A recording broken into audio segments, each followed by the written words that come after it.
Hello friends, welcome to channel.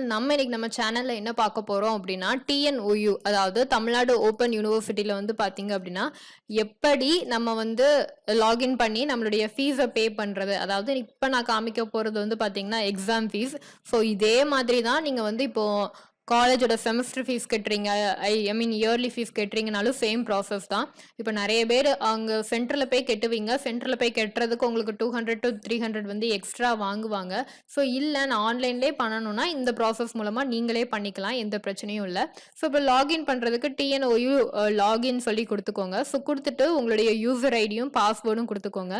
So கொடுத்துட்டு login பண்ணீங்க அப்படின்னா உங்களுடைய பேஜ் வரும். ஸோ இந்த மாதிரி உங்களுடைய பேஜ் வந்துடும். ஸோ இந்த பேஜில் வந்து பார்த்தீங்க அப்படின்னா ஸோ இங்கே கீழே வந்து பார்த்தீங்க அப்படின்னா உங்களுக்கு அசைன்மெண்ட்ஸ் இருந்தால் அசைன்மெண்ட்ஸ் காமிக்கும். ஸோ இதில் வந்து பார்த்தீங்க அப்படின்னா எக்ஸாம் ரெஜிஸ்ட்ரேஷன் அப்படின்னு சொல்லிட்டு ஒரு ஆப்ஷன் இருக்கும். ஸோ இது வந்து எப்போ ஒரு எக்ஸாமுக்கு வந்து உங்களோட ஃபீஸ் கட்ட சொல்கிறாங்களோ அப்போ மட்டும் தான் இது உங்களுக்கு இந்த ஆப்ஷனே இருக்கும். ஸோ இல்லைனா இந்த ஆப்ஷன் இருக்காது. ஸோ கவலைப்படாதீங்க. ஸோ கிளிக் பண்ணுறீங்க அப்படின்னா உங்களுக்கு இந்த மாதிரி தான் ஓப்பன் ஆகும். ஸோ இதில் வந்து உங்களால் 2 தான் செலக்ட் பண்ண முடியும். ஸோ இப்போ நான் நல்லா காமிக்கணும் அப்படின்னா ஸோ இப்போ இந்த இடத்துல உங்களுடைய எக்ஸாம் சிட்டி என்னது. ஸோ இப்போ வந்து நான் இருக்கிறது வந்து பார்த்தீங்க அப்படின்னா தூத்துக்குடி. ஸோ நான் வந்து தூத்துக்குடி தான் ப்ரிஃபர் பண்ணுறேன். ஸோ நீங்கள் எந்த சிட்டியில் போய் எக்ஸாம் எழுதணும்னு நினைக்கிறீங்களோ அந்த சிட்டியை கரெக்டாக கொடுங்க. இப்போ நீங்கள் வந்து எக்ஸாம் எழுதுறதுக்கு வேறு ஏதாவது நீங்கள் ஒரு சிட்டியில் நீங்கள் ட்ரை பண்ணணும்னு நினைக்கிறீங்க அப்படின்னா, இப்போ நீங்கள் வந்து தூத்துக்குடியாக இருந்தாலும் சென்னையில் இருக்கீங்க, சென்னையில் உள்ள இதில் வந்து நீங்கள் எழுதணும்னு நினைக்கிறீங்கன்னா அப்போ சென்னை கொடுங்க. ஸோ அந்த மாதிரி கரெக்டாக எக்ஸாம் சிட்டி என்னவோ அது நீங்கள் கொடுத்துக்கோங்க. இப்போ நீங்கள் கொடுத்தீங்க அப்படின்னா அங்குள்ள எக்ஸாம் சென்டர் எல்லாமே காமிக்கும். ஸோ இப்போ எனக்கு இந்த டிஸ்ட்ரிக்ட்ல வந்து பார்த்தீங்க அப்படின்னா எனக்கு ஒரே ஒரு எக்ஸாம் சென்டர் தான். ஸோ அதனால ஸோ இப்போ தூத்துக்குடியில் எனக்கு ஒரு சென்டர் தான். ஸோ அந்த சென்டர் நான் செலக்ட் பண்ணிக்கிறேன். சப்போஸ் உங்களுக்கு வேறு ஏதோ சென்டர் இருக்குது அப்படின்னா அந்த சென்டர் நீங்கள் கொடுத்துக்கோங்க. ஸோ உங்களோட டிஸ்ட்ரிக்ட்க்கு ஏற்ற மாதிரி கொடுத்துக்கோங்க. ஸோ கீழே வந்து பார்த்தீங்க அப்படின்னா இப்போ இந்த கரண்ட் செமஸ்டருக்கு உங்களுக்கு என்னெல்லாம் சப்ஜெக்ட் இருக்கோ அது எல்லாமே உங்களுக்கு ஆட்டோமேட்டிக்காக இங்கே டிக் ஆகி தான் இருக்கும். ஒருவேளை நீங்கள் வந்து இப்போது செகண்ட் செமஸ்டரில் இருக்கீங்க ஆனால் ஃபர்ஸ்ட் செமஸ்டரில் எதுவும் அரியர் போட்டிருக்கீங்க அப்படின்னா அந்த எக்ஸாம் நீங்கள் இப்போ இதோட எழுதணும் அப்படின்னு சொல்லிட்டு நீங்கள் விருப்பப்படுறீங்க அப்படின்னா அதையுமே இங்கே கீழே வந்து பார்த்தீங்க அப்படின்னா உங்களுக்கு தனியாக காமிப்பாங்க. ஸோ அதை நீங்கள் டிக் பண்ணிட்டு அதுக்கப்புறம் நம்மளுடைய எக்ஸாம் ஃபீஸை நம்ம கட்டுற மாதிரி இருக்கும். ஸோ எழுதணும்னு நினச்சா டிக் பண்ணுங்க, எழுத வேண்டாம் நினச்சா டிக் பண்ணாதீங்க. ஸோ எனக்கு இப்போதைக்கு எந்த அரியரும் இல்லை. ஸோ அதனால எனக்கு 5 சப்ஜெக்ட், அதாவது செகண்ட் செமஸ்டர் உள்ள 5 சப்ஜெக்ட் மட்டும் காமிக்குது.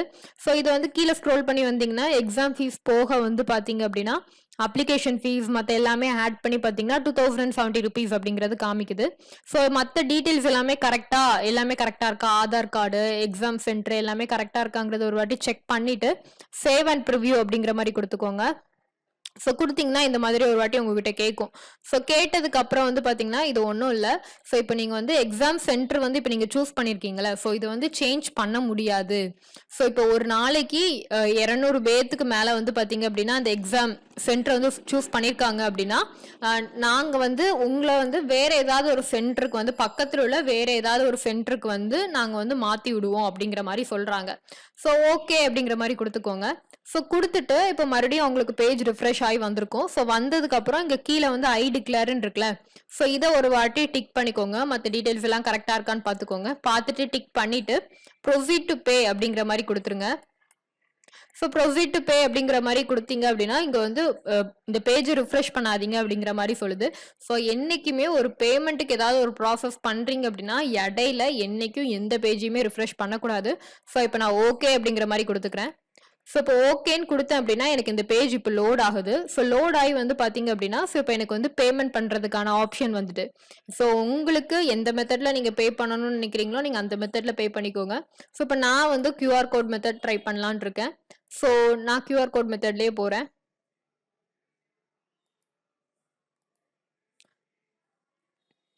ஸோ நான் பேமெண்ட் பண்ணிட்டு காமிக்கிறேன்.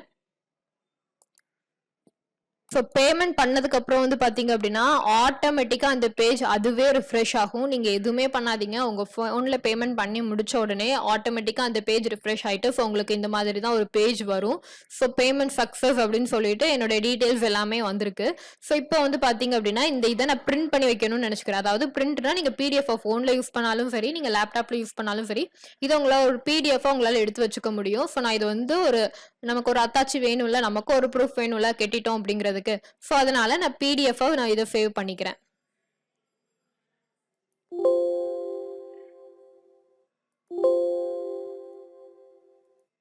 ஸோ இப்போ ஏற்கனவே நான் கெட்டினதை இந்த நேமில் சேவ் பண்ணியிருக்கேன். ஸோ அதனால் இப்போ நான் வந்து செம் 2ங்கிறனால நாட் 2 அப்படிங்கிற மாதிரி கொடுத்துட்டு சேவ் அப்படிங்கிறத கொடுக்குறேன். ஸோ எனக்கு இப்போ அது வந்து சேவ் ஆயிடுச்சு. ஸோ இந்த மாதிரி தான் நீங்கள் வந்து தமிழ்நாடு ஓப்பன் யூனிவர்சிட்டியில் எக்ஸாம் ஃபீஸ் ஆனாலும் சரி, செமஸ்டர் ஃபீஸ்னாலும் சரி, இயர்லி ஃபீஸ்னாலும் சரி, இந்த மாதிரி தான் நீங்கள் பே பண்ணணும். ஸோ இந்த வீடியோ உங்களுக்கு யூஸ்ஃபுல்லாக இருந்துச்சு அப்படின்னா மறக்காம நம்ம சேனலை சப்ஸ்கிரைப் பண்ணுங்கள், லைக் பண்ணுங்கள். தேங்க்யூ ஃபார் வாட்சிங்.